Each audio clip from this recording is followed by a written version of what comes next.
y después de eso las preguntas que tengamos aquí desde Ibero Torreón. Entonces les propongo a los de Ibero León, luego a los de México y luego a los de Loyola, en ese orden que hagan sus preguntas. Además de la Ibero de León, que tenían alguna pregunta que quedó rezagada de ayer, yo creo que como se la pueden formular, si todavía la tienen por ahí, ya el doctor nos ayudará abordando la respuesta. Bueno, entonces Ibero León tiene el lugar, la palabra. Gracias, Salvador. La persona que tenía la pregunta ayer no vino hoy, viene mañana, pero tenemos preguntas nuevas el día de hoy.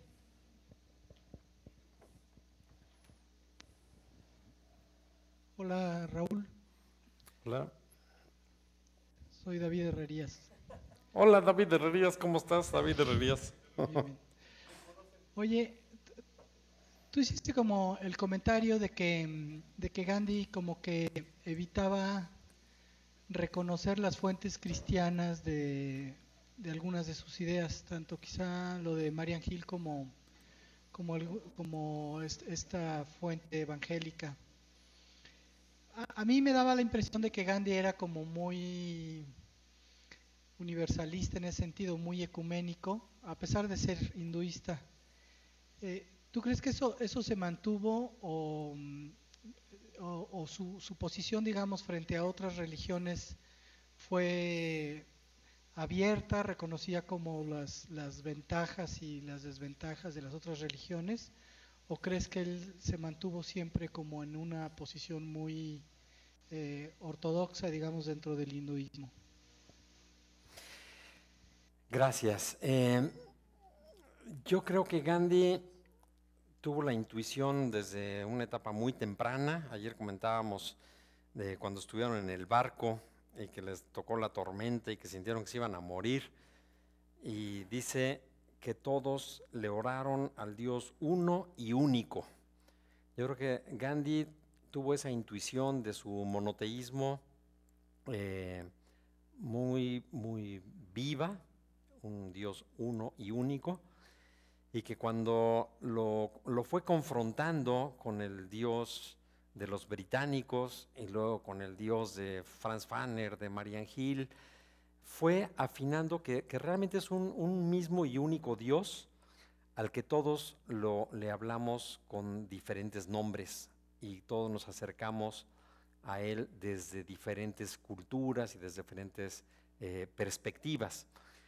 Yo creo que Gandhi fue ganando con los años mayor amplitud de miras, tanto en lo religioso como en el concepto de ciudadanía, o sea, de sentirse indo, a después ya incorporar también a los negros en su lucha, a después sentirse que era todo el imperio británico, a después decir, no, ahora la India tiene que ser mi sujeto, luego dentro de la India tengo que abordar a los más pobres de la India, a los Harijans, a los hijos de Dios, y por último hace declaraciones al final de su vida, bueno, no al final, sino ya en su etapa madura de su vida, quiero decir, hace declaraciones en las que supera el nacionalismo, deja atrás el nacionalismo, pero con mucho. Dice que él no se siente que deba restringirse a luchar por la India, sino que su aspiración es ya abarcar el bienestar de toda la humanidad. Y en el tema de religión, cada vez fue clarificando más la necesidad de reconocer a un Dios absoluto y este atributo que le mantuvo toda su vida de que Dios es igual a la verdad, y al final incorpora ya un poquito el concepto de Dios es amor, Dios es un ser que ama. Entonces creo que fue ampliando su visión cívica hasta abarcar a toda la humanidad, y creo que fue ensanchando su visión religiosa hasta comprender con toda nitidez que sí hay un Dios y que es el único, aunque le digamos de diferentes modos y de diferentes, con diferentes rituales. Lo que él sí no creía que se pudiera es hacer una lucha de entrega de vida si no crees en un absoluto. Él sí creo que defendería con mucha vehemencia el que necesitamos reconocer un absoluto más allá y por encima de nosotros. Porque si no reconocemos ese absoluto, no importa bajo qué nombre, bajo qué religión, entonces nuestro absoluto seremos nosotros mismos. Será un egoísmo, un endiosamiento de mi persona. Y eso sí lo consideraba él incompatible. La persona que no puede salir de su propio absoluto personal hacia un absoluto superior, dice, esa persona no puede dar su vida en una lucha por los demás, porque pues, lo más valioso será su propia vida. Y en cambio, los que tengan esta visión de un Dios absoluto por encima, muy superior a mi vida, es una persona que es capaz de sacrificar su vida por los demás en el nombre de esa búsqueda del Dios absoluto y del nirvana y del Dios de los cristianos, pero esa necesidad del absoluto para la lucha del satyagraha, de la fuerza de la verdad, eso sí lo defendió siempre. Lo que a él le costaría mucho trabajo es poder tratar de hacer equipo con alguien que no creyera en un absoluto, en un Dios, más allá de su propia persona. Muy bien, gracias. Gracias. ¿Y en Ibero León hay alguna pregunta todavía? Ibero León. Ninguna, Salvador, gracias. Muy bien, a ustedes gracias. Ibero México, ¿habrá alguna pregunta?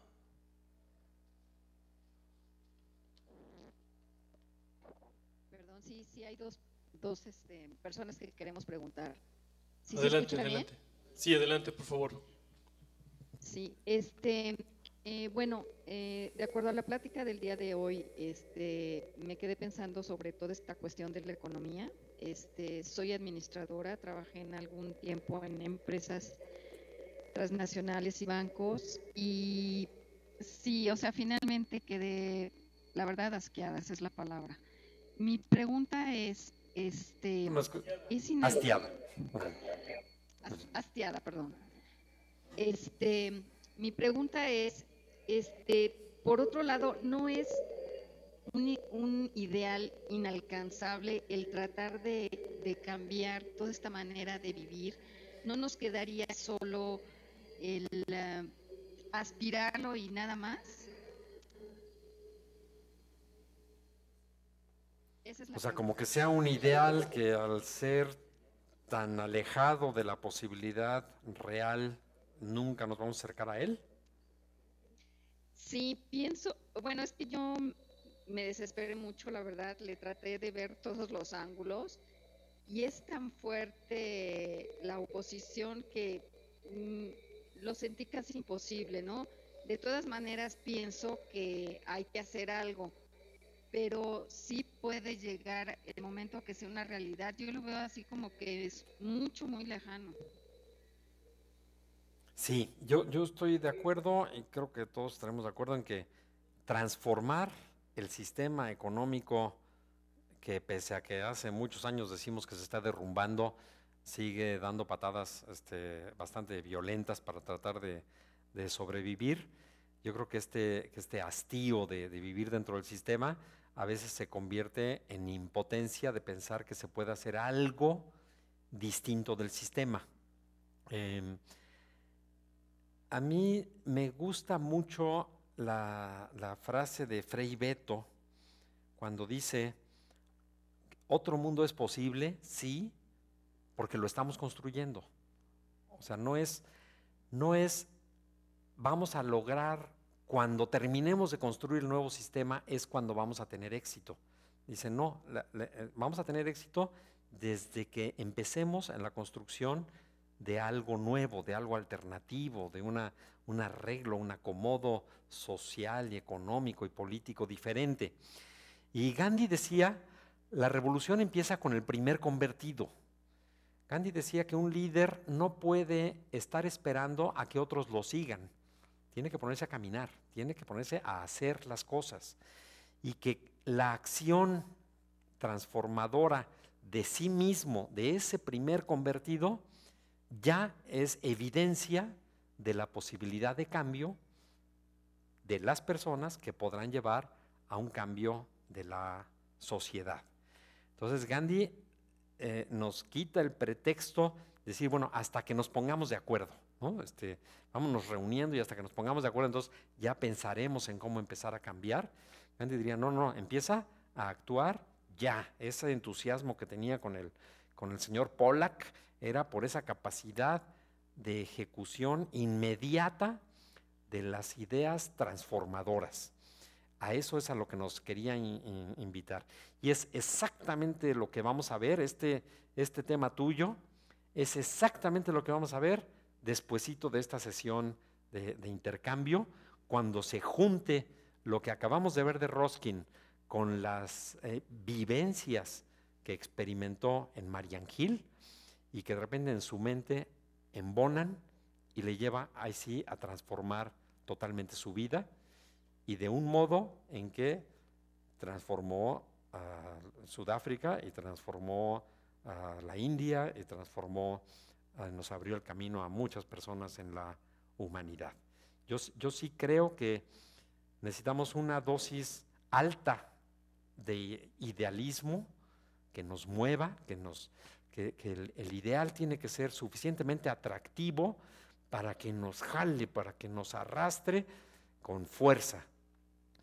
Pero que ese ideal lo tenemos que materializar luego en acciones concretas que nos permitan ir a avanzar de logro en logro, no de sueños de algún día llegaremos a una utopía, sino vamos a hacer un logro, después vamos a hacer el siguiente, y caminando así de microproyectos, de micropasos, de microbeneficios, vamos a ganar confianza en nosotros mismos, vamos a ganar confianza en todos nuestros colaboradores con los que estemos trabajando, y nos convertiremos entonces en un ejemplo que otros pueden decir, oye, parece que sí se puede, mira ya qué rápido van. Y desde ahorita te invito a que no te vayas a perder mañana el ejemplo que vamos a poner de el doctor Curien y Amul, la red de cooperativas lecheras de la India, para que se vea, para que puedas ver de qué tamaño puede ser el logro cuando hay una persona convencida y que le encuentra en el cómo aterrizarlo con pragmatismo, como quería Gandhi, y fiel a la verdad y al servicio de los más pobres. Muy bien, gracias. Parece que tienen otra pregunta en Santa Fe. Si quieren de una vez, por favor. Sí, gracias. Otra intervención. Deseo preguntar lo siguiente. Ayer mencionó usted que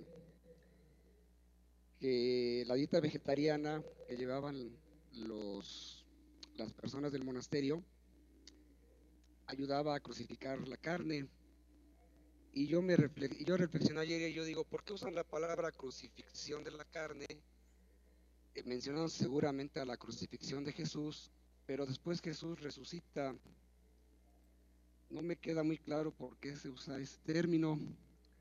Por otro lado, también usted mencionó ayer que las multitudes no piensan, que son violentas, que son instintivas.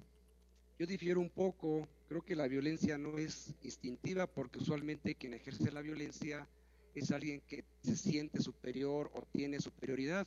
En el caso de las multitudes, pues propiamente la multitud me parece que es la superioridad, y lo acabamos de ver en días pasados, desafortunadamente, en un estadio de fútbol, ¿no? Era una multitud enardecida agrediendo a pocos elementos de la policía, ¿no? Entonces yo difiero un poco del instinto, ¿no? Una persona cuando violenta a alguien, usualmente es porque se siente o se cree superior. Lo mide, ¿no? Se mide, o sea, es violento, no es tonto. Y por otra parte, usted menciona en la exposición también de hoy muchos aspectos de verdad y de justicia, que son la orientación de la vida y del fundamento que que Gandhi va a tener en adelante. Y entonces yo digo, bueno, ¿y cuál es el referente para esa verdad y para esa justicia? Hace rato en una de las respuestas que usted dio, mencionó pues que es Jesús, que es Dios. Aún así hay situaciones luego tan difíciles de valorar si son verdad o si son justicia, ¿no? Y si se me permite, ¿en qué parte del Evangelio está esta parte del principio de la no violencia que también mencionó usted ayer, que ejercía Gandhi? Digo que el humano hace el mal por bruto y pues por eso mismo elige el mal. Gracias por permitirme esta participación. Buenas tardes. Muy bien. Son varios temas. El tema de crucificar la carne, o sea, sí llama la atención, pero es seguramente que él preguntó mucho a los monjes el porqué de su actuar así, de su dieta, que le llamó la atención que fueran vegetarianos. Lo entusiasmó mucho ver que los monjes eran vegetarianos. Y creo que comentamos que para los hindúes, ahora sí, los hindúes, la casta está vinculada a un tipo de dieta, ¿sí? Los miembros de una misma casta tienen un mismo comportamiento y lo resaltan que es en la dieta y en la sexualidad. El modo de ejercer y de vivir su sexualidad es parte del modo de ser de la casta, y la casta es la que define a los individuos que están ahí adentro. Entonces Gandhi está tratando de entender lo que los monjes hacen y por qué lo hacen, como queriendo entender, como queriendo encuadrarlos en decir, cómo sería la casta de los trapenses, ¿sí? Cómo sería su dieta y cómo sería su vida y cómo sería su moral. Es lo que está tratando de entender. Y seguramente por la teología vigente y las prácticas de las disciplinas y de los cilicios y del someter la carne, esta visión cristiana un poquito deformada, maniquea, de que el espíritu es lo bueno y la carne es lo malo, que lo importamos al cristianismo a través de San Agustín. Esta visión maniquea de que la carne es mala, entonces nos lleva a toda una serie de prácticas, de disciplinas, de buscar someter a la carne a las aspiraciones más nobles del espíritu. Esto, bueno, pues ya hoy en día ya no lo comprendemos así. Ahorita ya entendemos que lo más canijo puede ser el espíritu, ¿no? Un espíritu enfermo es peor que un depravado carnal.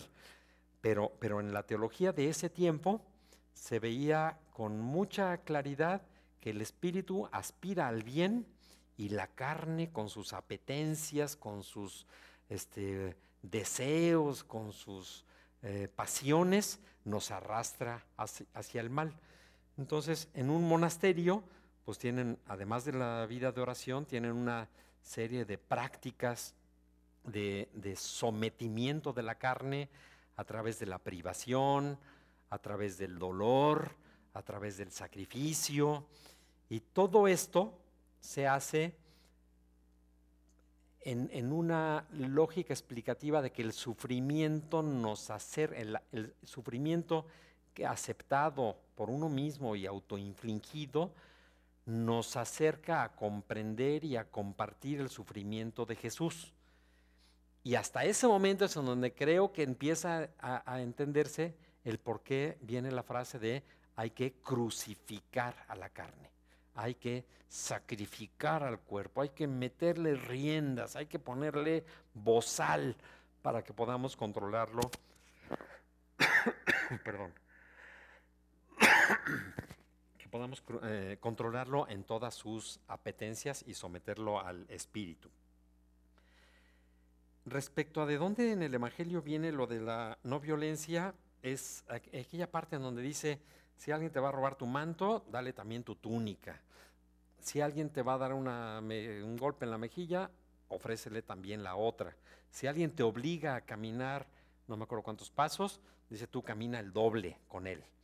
Estos son ejemplos de Jesús, de la parte más confiable de que son dichos de Jesús, porque aparecen en la fuente Q, y que son dichos que fundamentan, es decir, ante quien te quiera hacer un mal, si tú en lugar de regresarle una oposición violenta, lo dejas que haga ese mal,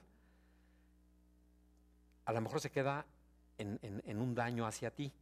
Pero si lo obligas, y esto es bien importante, por favor, que si me puede olvidar mañana comentarlo, de una vez lo voy a decir ahorita, si tú obligas a una persona que está dispuesta a hacer el mal, lo empujas, lo invitas a que haga más mal del que tenía calculado hacer, dice, automáticamente entra en funcionamiento su conciencia moral y su conciencia le acusa y su conciencia le hace sentir incómodo.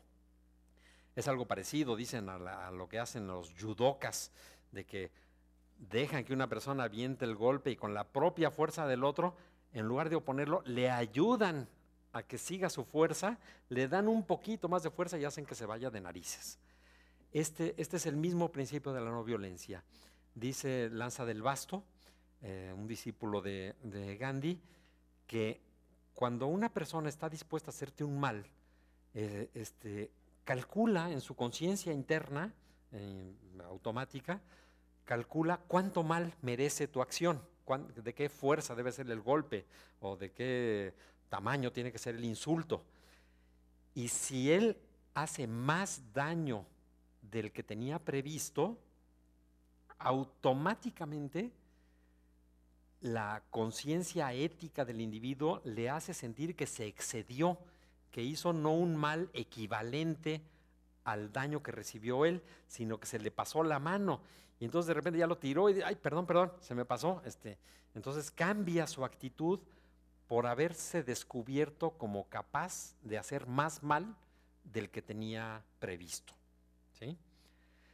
Esa es la conexión entre el mensaje del Evangelio con lo que Gandhi piensa que es la posibilidad de conversión del adversario a partir de la activación de su conciencia moral que determine su cambio de conducta. Y respecto a esta parte instintiva, ahorita mientras estoy hablando me estoy tratando de acordar la diferencia técnica que hacen los neurofisiólogos y no me alcanza a llegar a tiempo la respuesta para poderte responder con precisión, pero ellos hablan de que en el núcleo de nuestro cerebro se conserva el cerebro reptil, el cerebro reptil del cual evolucionamos y evolucionó nuestro cerebro cada vez más complejo. Y el cerebro, este cerebro reptil, que creo recordar que es el que se identifica con el nombre de la amígdala, pero puedo equivocarme, funciona con reacciones no racionales, sino instantáneas, de reflejo, de que hay algo que se mueve y me defiendo, de que oigo un ruido me espanto, de que esta reacción reptil que tenemos en el núcleo, en el mero centro de nuestro cerebro, es la que hace que reaccionemos a veces instintivamente y de manera irracional, causando un daño, causando una violencia, causando una agresión, que no está mediada por una decisión reflexiva, sino que primero viene la reacción y ya luego es, fue un cohete, nada más, ya después reflexiono y me doy cuenta que a lo mejor mi reacción fue equivocada. Esto para explicar que nuestro cerebro no siempre obedece a mandatos racionales, sino que tiene respuestas instintivas no racionales, previas a la capacidad racional. Pero segundo, la psicología de las masas aunque no sea todavía, se comprendan a detalle todos los mecanismos sutiles que dominan a una muchedumbre, tenemos ejemplos muy evidentes de que el individuo se comporta de manera muy distinta cuando está solo como individuo ante un hecho, cualquiera que sea, que cuando está en grupo, en pequeño grupo, cuando está en gran grupo, o cuando está en multitud y se siente, ¿cómo se llama?, de incógnito, ¿sí? Que nadie puede saber quién fue el que tiró la piedra, ¿no?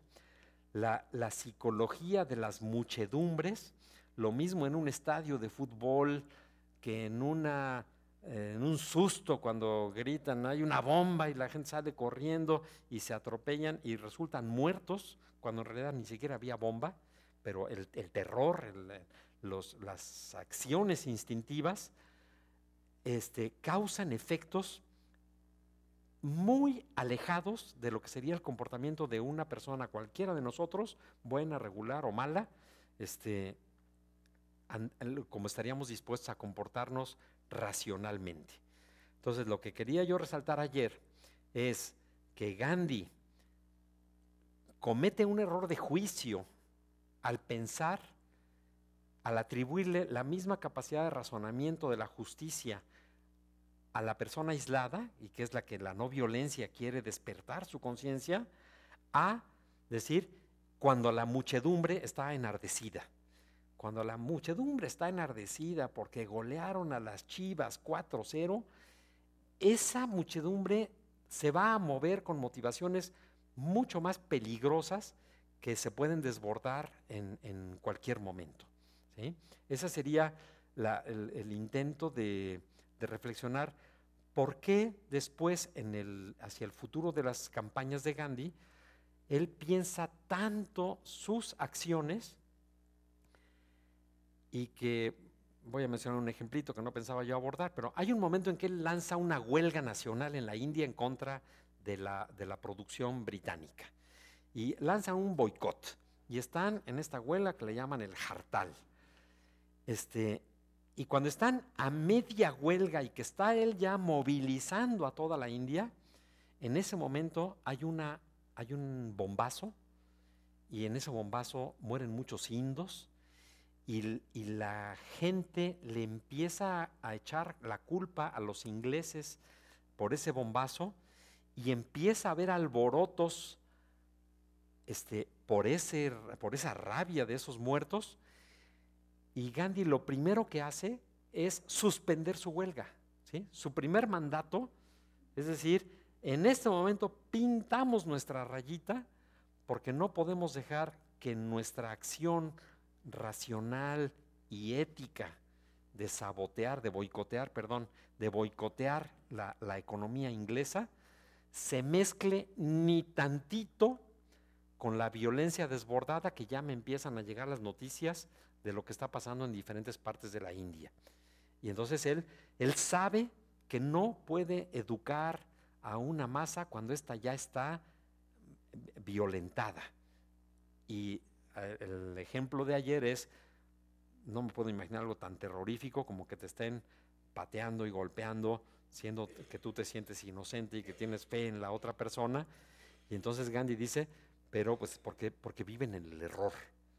Pero hoy, con lo que sabemos de las masas, ya también sabemos que la masa no es solamente un asunto de comportamiento racional y consciente, sino ya es un comportamiento emotivo, desbordado, autoalimentado, y que genera mucho más daño del que cualquiera de las personas individuales hubiera estado dispuesto a realizar.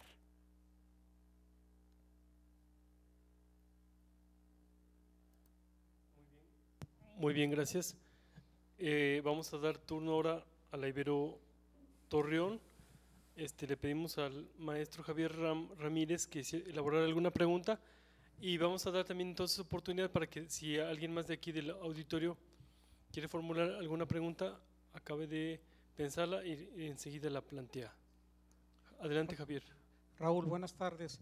Me da gusto verte acá en Torreón. Hace algunos años tuve la oportunidad de ver tu trabajo en Tehuacán y realmente entiendo muchas cosas cuando las estás planteando, porque el contexto da sentido. Hace rato que estabas hablando de la economía, yo dije, bueno, ¿está haciendo un esbozo histórico de la economía o está describiendo la situación actual? Lo comentaste tú. Y me surgió la pregunta de si es posible un mundo mejor. Dijiste que sí, hace rato. Y mi pregunta es en este sentido. ¿Es posible un mundo mejor? Sí. Y yo quiero enfocarme en el liderazgo. El proceso de liderazgo, no en el líder como persona, ¿sí? Sino esa sociedad mejor, ese mundo mejor. ¿Qué liderazgos requiere? Porque estamos ante una situación en la cual volteamos alrededor y no vemos liderazgos, procesos de liderazgo al menos definidos, o como los habíamos visto en la década de los 70, de los 60. Es decir, ¿qué está pasando en estos momentos cuando el liderazgo parece ausente, cuando el Estado se ha diluido al parecer, pero está presente en todas partes, en donde ahora de pasar de capitales nacionales, estados nacionales, estamos hablando de un superestado, ¿no? ¿Sí? Entonces, bueno, ante este panorama que has descrito, ¿qué liderazgo es posible para un mundo mejor? Muy desafiante pregunta. La comparto yo, la pregunta. Lo que me atrevería nada más a anticipar, sin ser una respuesta de veras profunda a tu pregunta, porque no la tengo. Sí, hay un historiador, un filósofo de la historia que habla de que cuando una sociedad, un imperio, empieza a tener una decadencia, empieza a gestarse en su interior un conjunto de nuevos movimientos religiosos o políticos o sociales, como que se empieza a ver que se resquebraja la totalidad previa, y entonces en esas grietas se empiezan a encontrar espacios de acción, nuevas modalidades de ser, de vivir, de actuar, y aparecen unos Hare Krishnas, y aparecen los hippies, y aparecen, o sea, brotan muchos movimientos nuevos que antes no hubieran tenido ni siquiera razón de ser, de generarse. Y luego dice que se sigue resquebrajando la estructura caduca, anterior, la que ya no es viable, se sigue resquebrajando, y los movimientos, algunos de ellos van madurando y van creciendo a llegar a formular una propuesta más o menos sólida, mientras que otros se degradan, se deforman y se desaparecen a medio camino sin aportar ninguna solución real. Pero lo que me gusta mucho de este señor Oswald Spengler es que dice que cuando ya están las fracturas y ya surgieron estas exploraciones de movimientos sociales y religiosos y productivos y lo que sea, dice, llega un momento en que viene le llama él la Volkerwanderung, la invasión de los bárbaros, que llegan y arrasan lo poquito que le quedara de fuerza a la estructura imperial totalitaria previa, sea Atila el Huno, o sean los vándalos, o sea cualquier sociedad externa, que esa sociedad externa destruye lo que quedaba de la fuerza del imperio anterior. Dice, pero de ahí no va a surgir, de este choque no va a surgir nada, ni de este que llegó, ni de este que se destruyó. Los que van a nacer son los que ya habían gestado al interior de la sociedad modelos, experiencias, reglamentos, ashrams, monasterios, o sea, esto vale hasta para la iglesia, ¿no? Cuando viene el siglo oscuro y que viene la corrupción total en la iglesia, pues que algunos tratan de cambiarla y otros se retiran y crean la vida monástica de la cual nos beneficiamos tanto ayer. Y es cuando se derrumba lo otro, ¿cuál es la que tiene vida? ¿Cuál es la que puede aportar? Pues la que lleva ya siglos funcionando, creando un modelo diferente y que ya demostró su viabilidad.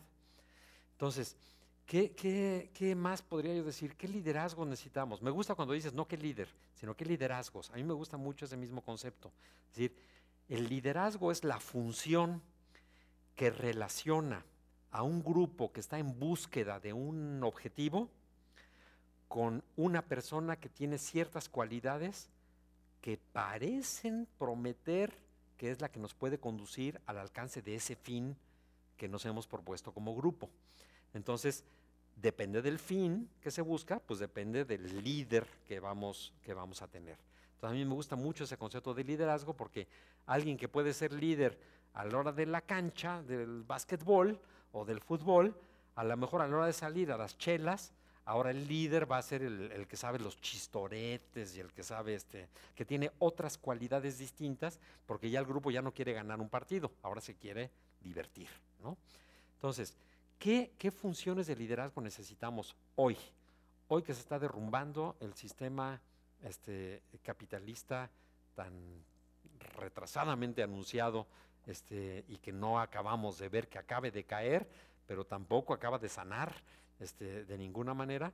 Yo creo que necesitamos estas nuevas iniciativas que exploran nuevos arreglos, nuevos acuerdos, nuevos acomodos de producir, de darnos servicio unos a otros, de propiciar que florezca lo mejor de cada persona, dar becas para que los indígenas puedan desarrollar no sé cuáles habilidades, como la beca RUPE, muchos intentos que parecen desordenados, pero son exploraciones intuitivas que van caminando, algunas no nos llevan a nada, y otras de pronto, brum, te dan un fruto, que tú dices, oye, esto funciona, mira qué bonito está.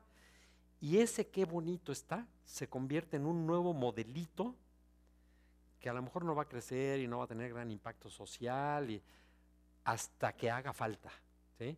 Cuando se fracase el otro modelo, el modelo hidráulico, ya no salga agua de las llaves, entonces la gente va a decir, ¿y qué otro modelo hay? Oye, pues regenera la naturaleza. Oye, ¿sí se puede? Sí, ya lo hicieron allá. Oye, vamos a verlo, ¿sí? Y en ese momento, cuando viene el colapso del sistema, del modelo viejo, es cuando este modelito nuevo que surgió y como una iniciativa innovadora, creativa, tiene algún fruto que mostrar, como es lo que les quiero compartir mañana con la experiencia del doctor Curien, ¿sí? Esos liderazgos necesitamos, ¿sí? ¿Hay alguna pregunta más del auditorio de aquí? ¿Alguna pregunta? No. No, muchas gracias. Continuamos entonces con la exposición. Pues muchas gracias por sus preguntas y comentarios que nos llevan a reflexionar algunos puntos que seguramente no estoy dejando suficientemente claros. Entonces, me voy a brincar, les dije, las conclusiones que Gandhi escribe en 1908, porque esas no son las importantes. Las importantes es lo que él dice, el cambio instantáneo en su vida cuando termina de leer su librito, y nos cuenta en el capítulo 19 de sus experimentos con la verdad, y se llama El asentamiento Fénix. Todavía no le dice ashram, todavía no le dice comunidad, no, es un vil asentamiento. Gandhi nos cuenta que apenas concluyó la lectura del libro, dice, hablé sobre todo esto con Mr. West. O sea, en la otra estación me lo dio Mr. Pollack, ya me lo estudié y ahora ya estoy apenas llegando y ya estoy convenciendo a Mr. West, que es el que le acababa de demostrar que le entiende a las cuentas, que sí le sabe al desastre, sí sabe interpretar el desastre con que se encuentra el periódico de Indian Opinion. Dice, y le describí el efecto que a este último había producido en mi mente y le propuse que Indian Opinion debía ser trasladado a una granja en la cual cada uno pudiera trabajar ganando la misma paga y trabajando en la labor de la imprenta en su tiempo libre. Pácatelas. O sea, desvelado como venía del tren, en su mente ya conectó esa crítica a la teoría de la economía política. Gandhi ya descubrió que es la solución a sus broncas de Indian Opinion. No llega a decirle, oye, mira qué bonita está esta teoría, ahí léela, porque a mí me gustó mucho. No, le dice, mira esto, mira el efecto que me causó, y ¿sabes qué? Vamos a cambiar nuestra imprenta a una granja. Ha de haber dicho el pobre Mr. West, oye, la última vez que supe de ti, te estaba yo informando que esto era un desastre, y ahora me sales con que vamos a fundar una granja totalmente nueva. Pero además dice, en la cual cada uno pudiera trabajar ganando la misma paga. O sea, ya le copió, ya adoptó las ideas de Ruskin, y trabajando en la labor de la imprenta en su tiempo libre. O sea, el que ahorita es mi empleado en la imprenta, lo voy a llevar a la granja, lo voy a poner a cultivar alimentos, lo voy a poner a construir y a hacer vestimenta y a hacer todo, y en su rato libre me va a regalar su trabajo en la imprenta. O sea, le cambia totalmente su bronca de cómo pago los salarios. Dice, pues yo no le voy a pagar salarios, le voy a poner una granja en la que se puedan mantener, que puedan vivir sanos, y en su tiempo libre vamos a imprimir. ¿Sí? Dice, Mr. West aprobó la propuesta, ya me lo imagino al pobre Mr. West, ¿sí? Le baja eufórico el Gandhi del tren, lo emboleta con esto y dice, pues bueno, si tú dices sí, y se estableció que serían 3 libras el pago mensual por cabeza, sin importar su color o nacionalidad. O sea, no importa si son indos o si son británicos, van a tener igualdad de salarios. Y dice, acelerado como me lo imagino, rápidamente puse un anuncio solicitando comprar tierras cerca de alguna estación de tren en las cercanías de Durban, el puerto. En una semana encontró 2 parcelas juntas que sumaban 40 hectáreas, que además tenían una fuente y frutales. Y estaban a solo 4 kilómetros de la estación Fénix y a 22 kilómetros de la capital natal. Y la prensa se mudó en diciembre de 1904. Yo digo, está deschavetado. O sea, nos acababa de decir que no tenía dinero, que ya se había gastado todo su dinero en tratar de mantener el periódico. Sabe que va a quebrar su periódico y no tiene solución. Lee a Ruskin y descubre que la gente puede trabajar por algo más que un salario. Descubre que la gente puede trabajar por un ideal, que puede trabajar por un afecto, decía Ruskin, ¿no? Y entonces él dice, pues órale, a ser afectuosos porque dinero no hay, ¿sí? Pero vamos a hacer un trabajo que nos llene de sentido, que nos llene de dignidad y que nos permita cumplir con nuestra misión de proteger a nuestros compatriotas indos que están sufriendo esta violencia, estas injusticias. Pero sabemos que no tenía dinero y se pone a pedir anuncios de compro tierras. No tiene ni un centavo, no tiene con qué caerse muerto y ya está buscando terrenos, ¿sí? Es un visionario que dice, si esa es la solución, a ver cómo le hago para conseguir el dinero. Pero ya tengo la solución, ya la tengo a la vista. Entonces, oiga, y yo creo que ahora sí ya todos ustedes se pueden imaginar a dónde quiero conectar con lo de ayer. ¿Por qué buscó un terreno en las afueras de Durban, a 22 kilómetros? ¿Por qué quería que fuera cerquita de la estación del tren? ¿Por qué quería que fuera un paraje rural? ¿Por qué quería que fueran 40 hectáreas? Pues porque tenía en la mente la imagen de Marian Hill, ¿sí? O sea, en mi opinión personalísima y que estoy dispuesto a defender en los próximos años de lucha, es que Gandhi no lo transformó el libro de Ruskin, sino la experiencia real observada en Marian Hill, y que Ruskin simplemente le dio el marco teórico, Decir, ¿sabes qué? La economía puede ser diferente, la economía puede ser más humana, puede ser menos pecuniaria, puede ser menos regateadora, puede ser menos injusta, puede moverse con ideales, como preguntaban hace ratito, ¿sí? Esa economía es posible. Y vean nomás, compra su terreno, consigue prestado un dinero de otro pobre que cayó en sus garras, y compra su terreno y construye esta primera construcción. Dice ahí International Printing Press, o sea, International, ¿ves? O sea, de aquí para arriba, ¿no? Fundada por Mahatma Gandhi en 1903. Se ve toda destruida porque cuando me tocó ir a verla y a fotografiarla, los vecinos estaban apropiando, o sea, estaban invadiendo y se estaban apropiando de todo, entonces estaba bastante destruido. Pero vean, ¿a qué se parece? ¿A poco no se parece a Marian Hill? La colina del fondo, la construccioncita de ladrillos acá.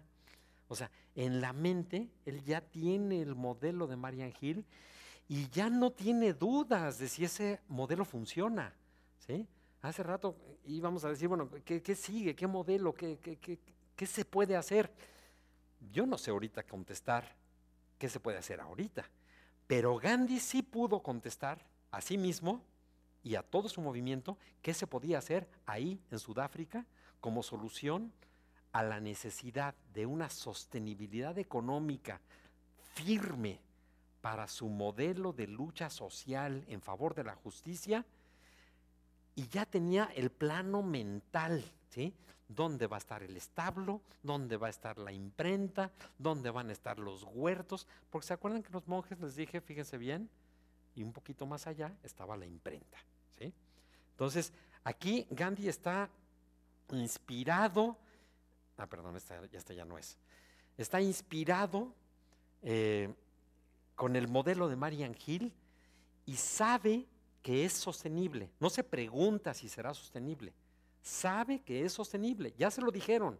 Ya vio 1,200 escuincles estudiando, siendo educados, vestidos, alimentados, con oficios, con carpintería, con telares, con huertos. Ya no tiene dudas. Ya sabe que este modelo funciona. Y hoy en día diríamos, y platiqué con una compañera aquí en el descanso, es un modelo repetible, ¿sí? ¿Es repetible? Pues sí, ya nos dijo que había, ¿cuántos dijo? 12 monasterios como el de Marian Hill, que resultaron ser 28, pero en el tiempo en que él fue, eran 12. O sea, no solo tenía una vivencia de un modelito simpaticón, que cae bien y que gusta, sino que ya sabe que hay 12. Y si hay 12, puede haber 15, y puede haber 20, y puede haber 28, ¿sí? Esto que estamos viendo es el momento, y esta locura de Gandhi de endrogarse para construir y lanzar la base de sostenimiento de su modelo, es porque se le iluminó en su cerebro una conexión entre la urgencia de tener fuerza política, construyendo una comunidad con fuerza social para poder enfrentarse a los más canijos del imperio, que son los búas, y la posibilidad real de hacer un ashram, le dirían después, un asentamiento, le dice humildemente en este momento, que sí le va a dar esa sostenibilidad. ¿Sí o no? Dirían mis hijos. ¿Sí o no? ¿Sí? O sea, sí les late que sí es creíble, que es el modelo de Marian Hill que nos explicó con tanto entusiasmo ayer, y el libro del marco teórico de Ruskin que se pitorrea de la economía política de su tiempo y que le dice, otra economía es posible, otro mundo es posible, ¿sí? Y decide comprar el terreno a la semana siguiente, ¿sí? Su pobre amigo Kallenbach es el que acabó financiando la aventura. Y aquí esto le lleva a descubrir el sentido profundo del trabajo. Y repito la definición que dijo hace rato. El trabajo es el que produce artículos útiles para sostener la vida humana, proveyéndole lo necesario para permitir que el hombre viva una vida moral y hacer el bien mientras viva. Aquí puede hacer el bien mientras vive, aquí puede sostenerse, aquí puede producir los bienes que necesita para vivir. Entonces aquí es el lugar correcto para aplicar el trabajo y hacer el bien mientras, o sea, no solo es para vivir bien, es que tengamos todo lo que necesitamos para vivir bien, pero exactamente, pero para que podamos hacer el bien, para que nos sobre tiempo. Y se acuerdan que les decía yo que la comunidad de Nanza del Basto se autodefinen como escuela de no violencia. Dicen, aquí no es una comunidad de hippies para que nos pisan love y aquí nos amamos y vivimos en nuestro cariño aquí entre cuates. No, aquí se viene usted a entrenar en el cariño y agarre mucho, porque lo va a necesitar cuando esté en la cárcel, ¿sí? Porque vamos a ir a desafiar a un imperio, vamos a ir a desafiar leyes injustas y nos van a meter al bote y nos van a dar garrotazos. Y ese día, ojalá y usted vaya bien equipado, con mucho cariño, de esta vida comunitaria, ¿sí? Ruskin le ayudó a comprender que no todo trabajo debe realizarse simplemente a cambio de dinero. No es una relación entre patrón y obreros, sino de un grupo de personas convencidas en el valor de una misión. ¿Qué más apunté por aquí? El modelo de Marian Hill respondía a las profundas convicciones religiosas y de vida de Gandhi y le ofrecía una real posibilidad de aportar una firme base para la viabilidad económica de Indian Opinion para cumplir su vital función educativa y comunicativa para integrar a la comunidad inda y también a los británicos que ya le ayudaban. O sea, él sí iba a lograr una unidad en su comunidad que afuerita, en Sudáfrica, no había esa unidad, y unirla en torno a la lucha que habían emprendido contra el racismo, la marginación y la injusticia que derivaban de él.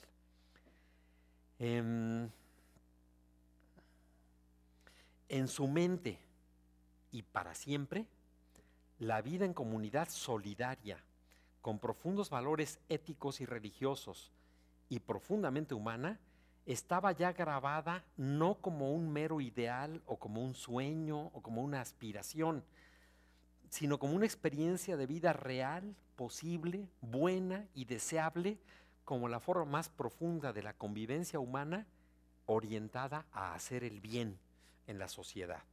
Así pues, Marian Hill no fue solo una inspiración, sino que se convirtió en el modelo a seguir que le aportó los detalles últimos de la integración de todos los componentes. Gracias a su visita a Marian Hill, esto no fue un experimento, fue una copia, fue una réplica, ¿sí? Un líder social, cuando se va a aventar a hacer algo nuevo, con su imaginación, con su innovación, con su creatividad, si no comprende los detalles del modelo, su intuición no le basta y se enfrena. Dice, pues creo que sí, pero espérame tantito, ¿sí? Vamos a hacer una junta la semana que entra, ¿sí? Tenemos que pensarlo más. Pero aquí Gandhi acabamos de ver que no esperó ni tantito, ¿sí?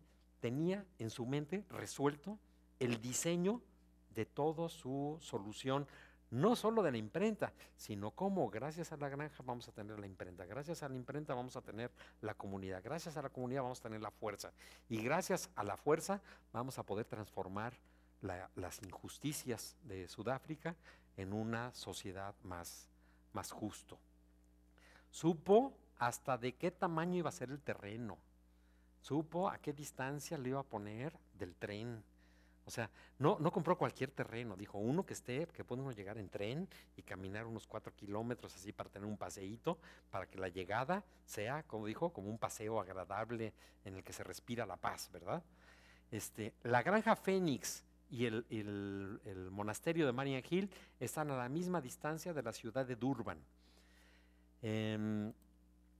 Esto le aporta también a Gandhi en su mente la opción de decir, vamos a poder tener una vida de serenidad, de meditación y de oración, que allá en Durban, en medio de la ciudad, en medio del tráfico de la ciudad, no hay tiempo para meditar ni para pasear.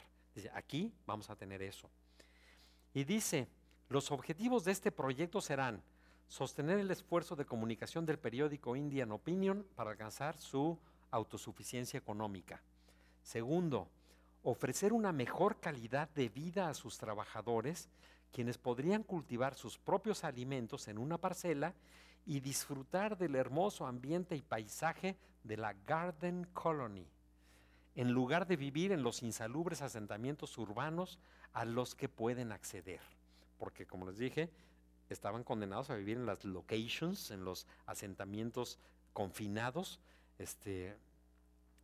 todos insalubres.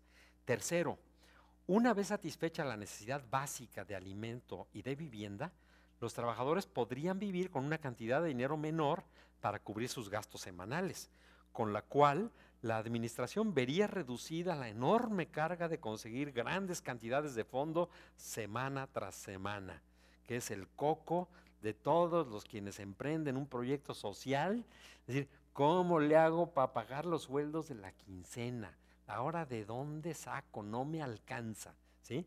Gandhi dice, el propietario, nos había dicho hace rato, con sentido patriótico, va a estar muy aliviado de no tener que pagar salarios cada semana, ¿sí? Porque ahora la gente va a estar trabajando no por un salario, sino por una misión en su vida. Cuarto, pensando a futuro, los trabajadores podrían también optar por comprar su parcela a precio de costo. Eso no lo mencionó en su resumen, pero aquí ya está previendo el largo plazo para la vida de quienes quieran ser parte de esta comunidad, de esta aventura. Y quinto y último, los trabajadores se dividirían las ganancias resultantes al final de cada año. ¿Quiénes hacen eso? Las cooperativas, ¿no? Las cooperativas de las que estuvimos hablando hace ratito. Las cooperativas no tienen un salario, las cooperativas aportan su trabajo, retiran una partecita y se llama anticipo, retiro a cuenta de anticipos de utilidades anuales de la cooperativa, y al final del año se hace el balance, ¿sobró o no sobró? Sí, sobró. ¿Qué vamos a hacer? El fondo de educación, el fondo de protección, y esta va a ser una parte repartible y esta va a ser una parte de reinversión en la economía de nuestra cooperativa. También, y me lo brinqué porque no me daba tiempo de todo, también estaba materializando aquí los ideales de vida de León Tolstoy. Tolstoy fue el tercer gran pensador que influyó en Gandhi de un modo muy, muy, muy importante. Y León Tolstoy criticaba la agricultura industrial que estaba llegando a Rusia, decía, de Europa, allá. Esa agricultura industrial mecanizada va a destruir nuestra economía rural de la Rusia tranquila, de la vida pacífica. Entonces, Gandhi ya había leído a Tolstoy. De hecho, su siguiente, despuesito de fundar este campamento, su siguiente ashram lo va a llamar el ashram Tolstoy y lo va a poner cerquita ahora de Johannesburgo. Aquí la bronca era en Natal. Al ratito, unos años después, la bronca va a ser en el otro gran estado del Transvaal, y ahí en Johannesburgo, ahí va a librar una batalla muy importante, y desde ese ashram Tolstoy va a violar la prohibición de cruzar la frontera entre Natal y Transvaal por unas nuevas reglas que les habían impuesto a los indos de que no se podían mover de una provincia a otra. Y él dice, no, a que sí. Y organizó una marcha para atravesar la línea fronteriza, avisándole al gobierno, oiga, por favor, nos mandan unos policías porque vamos a ir a violar su ley. y le pusieron a los policías y lo arrestaron y lo metieron a la cárcel. Cuando salió de la cárcel, aquí tomen esto como un poquito como desvarión, pero no es tanto. Cuando salió de la cárcel, escribió un artículo que dice: la experiencia de la cárcel es tan enriquecedora que todas las personas deberían de pasar un tiempo en prisión algún momento de su vida. Eso que cuando uno escucha eso y lo lees de Gandhi, dices, está deschavetado. O sea, ¿qué le pasó en prisión que lo hace pensar que es una experiencia enriquecedora? Ah, pues vean. Esa es la prisión en la que encerraron a Gandhi ahí, se llama Folkrust. Es justo en la frontera. Y el guardia le pregunté, oiga, ¿y se sabe cuál es la celda en la que lo encerraron? Sí, fue esta. Y yo todo crédulo, le tomé su foto y dije, esta es la celda en la que encerraron a Gandhi. Y vean, por fuera de la granja, cómo se ve en una colina, sin construcciones alrededor, en pleno campo. Y luego, es esta.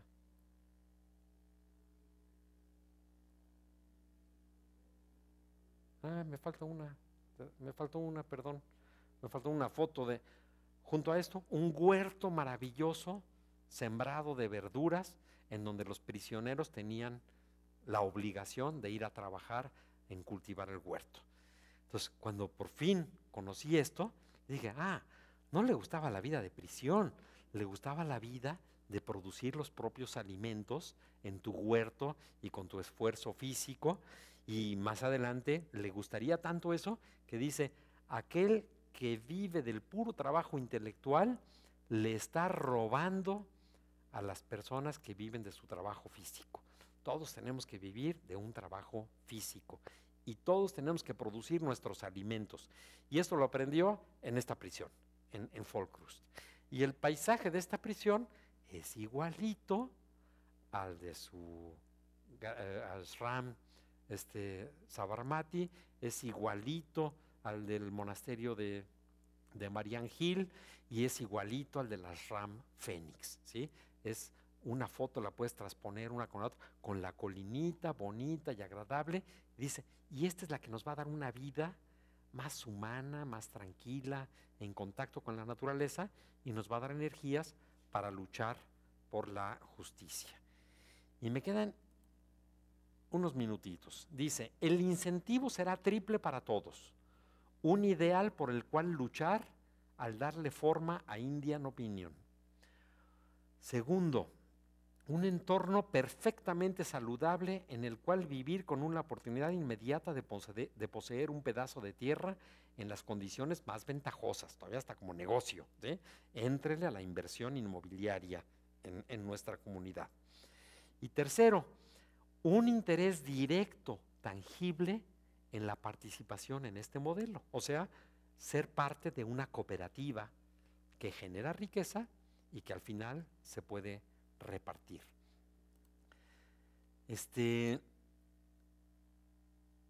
Todavía se avienta la puntada de decir, no conocemos ninguna organización no religiosa que esté siendo o haya sido manejado bajo los principios señalados anteriormente. Ninguna comunidad no religiosa, o sea, una religiosa sí, y se llama Marian Hill, ¿no? O sea, lo está reconociendo. Dice, si triunfa, no podemos sino pensar que esto sería digno de imitarse. Esta es la moda de las fundaciones internacionales hoy en día, hacer modelos repetibles, ¿sí? Y aquí Gandhi ya está pensando que como esto va a funcionar, va a ser digno de imitarse. Nosotros, por lo tanto, consideramos oportuno, bla, bla, bla, que nos dé apoyo el público y su apoyo nos dará gran ánimo. Y podemos invitar a las dos grandes comunidades que residen en Sudáfrica y confiar en que ellas apoyarán a la administración para llevar a este modelo al éxito que creemos que merece. Ya se nos acabó el tiempo y nada más quedándome a mí clarísimo y esperando haberlos convencido de la copia que es el ashram Fénix de Marianne Hill. ¿Por qué es mi necedad en insistir en esto? Ya los he de haber aburrido con mi necedad. Porque yo ya estoy harto de que la gente diga que Gandhi es un modelo tan noble, tan ideal, pero que eso puede suceder allá en la India. Y como platicábamos antes de empezar ahorita en la sesión de hoy, es lo que yo llamo la descalificación por la vía de la alabanza, ¿sí? Le echo porra, digo, eres maravilloso, el gran Mahatma, y tu pueblo, la India oriental, tan espirituales ustedes, los indos, y los voy echando aplausos y alabanzas para alejarlos de mí, porque así no me interpela. Es un santo, y los santos son de esa rayita para allá adelante. Los seres humanos estamos de este lado. Entonces no nos exijan tanto, ¿sí? Nosotros no tenemos la madera, la estatura, el calibre como para pretender aspirar a imitar a estos indos tan espirituales. Nosotros somos occidentales, cristianos, violentos, cruzados, de espada y de portaaviones, ¿sí? Pero cuando ahorita ya nos quedó claro que su modelo de comunidad es el modelo de los monjes trapenses, de nuestro cristianismo más místico y más práctico, de trabajar la huerta, de rezar y meditar, y del rapel que nos recuerda quiénes somos, por qué estamos aquí, para qué estamos aquí, qué estamos haciendo y qué deberíamos estar haciendo. Ese modelo es un modelo de nosotros, es un modelo de nuestro cristianismo. Entonces nos acaba el pretexto de decir, pero eso solo puede pasar allá en la India. Aquí en México, aquí en Torreón, no, hombre, y en León menos, ¿no? Y en la Ciudad de México, ni para qué te cuento, no se puede, ¿no? Sí se puede, ¿sí? Sí se puede, porque es un modelo muy propio de nuestras propias raíces culturales y religiosas que Gandhi aprendió, vivenció y después experimentó en su comunidad como copia del monasterio de los trapenses. Y ya se me acabó el tiempo, pero sí encontré luego otras referencias en la que Gandhi confirma la validez de esta interpretación. Me voy a brincar dos y me voy a ir a la tercera, la última. La última referencia es de 1934, cuando Gandhi sale de la marcha de la sal de su ashram Sabarmati, aquella marcha famosa que creo que mañana vamos a poder comentar un poquito. Se queda vacío su ashram de Sabarmati, de la India, y él decide, déjenme encontrar rápido este mapita, ayer no lo encontré y hoy sí. Dijimos que es toda la India, y esta es la península de Kathiawar, y en esta península aquí hacemos un acercamiento. Aquí tenemos Porbandar, donde nació él, Rajkot, donde estudió la secundaria, y aquí está el ashram Sabarmati. Y cuando sale del ashram para ir a su marcha de la sal, que fue desde aquí hasta acá, hasta aquí en esta costa, es la marcha de la sal, ya nunca regresa al ashram Sabarmati y transforma su ashram en un centro de atención para los Harijans, los intocables, los Dalits, los hijos de Dios, y hace su centro como diríamos hoy, un centro de promoción social y humana. Eso es lo que él hace en su ashram Sabarmati, y pasa los siguientes años en una especie de consejo directivo para orientar el desarrollo de este ashram. Y en una junta de ese consejo, Gandhi recuerda el monasterio trapense de Marianne Hill cuando aborda el tema de la capacitación y educación de los Harijans. En esta referencia recuerda al monasterio trapense cuando aborda y en su breve descripción dice: lo visité hace más de 30 años, ¿sí? Ya pasaron 30 años y lo sigue teniendo aquí, en la punta de la neurona.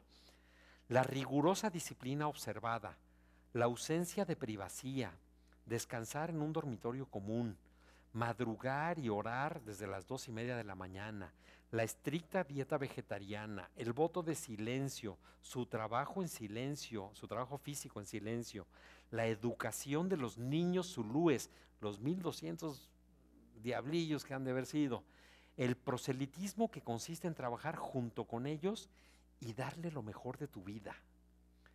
Ser trabajadores de por vida y su pertenencia de por vida a la orden.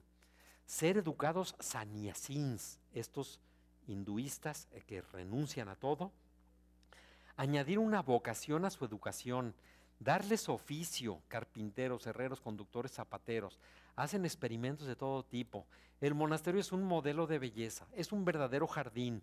Tiene una limpieza sin brizna de polvo. Hay un silencio reinante, acogedor. La transformación de los jóvenes zulúes rústicos en auténticos artesanos. Ese día Gandhi dijo, sin dudarlo, mi idea es tener una institución de capacitación de este tipo, como la que quisiéramos tener aquí en Torreón y en los barrios y en la Ciudad de México y en León. Tener una institución de capacitación de este tipo. Yo estaría satisfecho, dice, si pudiéramos hacer cualquier cosa que nos acercara tantito a lo que son ellos. Si pudiéramos conseguir al menos 5 personas que estuvieran dispuestos a olvidar a su padre, a su madre y a sus hijos y dedicarse completamente al servicio de los Harijans, los tomaría. Ellos formarían el núcleo. Dice, me basta 5. Allá conoció que eran 120 monjes. Y cuando él fundó el Ashram Fénix, adivinen cómo se refirió a sí mismos. La banda de los 8. ¿Sí? La banda. Igualito que la banda de los misioneros vegetarianos. Y dice, me basta con que haya 5. Si tuviéramos 5, pero como aquellos trapenses, ya la hicimos. Un super promotor rural, social, capaz de transformar la realidad. Y luego dice, pues este es el gran ideal a trazarse, pero a lo mejor es demasiado aspirar a eso. Y dice, pues si no funciona, si no conseguimos de estos monjes trapenses, no vamos a poder hacer ese modelo. Entonces tenemos que pensar en otro tipo de modelo, tal vez alguna escuela industrial que les enseñe a ser obreros, ¿sí? Si no puedo conseguir a los monjes que les enseñen todos esos oficios, pues aunque sea una escuela industrial. Y ya se nos acabó el tiempo. Ashram, David, Ashram significa una comunidad de personas de religión. Siento que un ashram fue una necesidad de vida para mí. Y esto lo escribió en 1943. Ashram es una comunidad de hombres de religión. En lo que él cree es en una comunidad de personas que tienen una religión, la que sea, ecuménica, como dijo David hace rato, pero que tengan una fe en un absoluto que los lleve a sacrificarse por los demás. Espero que no haya sido muy pesada esta segunda sesión. Les agradezco su atención y su interés. Y mañana vamos a entrar a la última sesión en donde vamos a revisar su concepto de Swaraj, su concepto de independencia, de autonomía. Vamos a revisar de dónde se lo apropió y vamos a dejar ahí, después de hablar del Swaraj, vamos a dejar en paz a Gandhi y les voy a platicar la experiencia más maravillosa que yo he conocido de desarrollo rural y que va a ser padre platicarlo en Torreón, en la cuenca la lechera de acá de la laguna, porque es el modelo lechero del doctor Verghese Curien, que se nos murió el año pasado y que hizo la revolución lechera más grande del mundo. Así es que prepárense para una experiencia, para una historia, como diría Galeano, una nueva historia de un mundo hecho para la justicia. Muchas gracias a todos y saludos a las demás iberos en León, Ciudad de México. ¿Y quién me faltó? León, Ciudad de México y... Ya, ¿verdad? Sí. Muchas gracias a todos.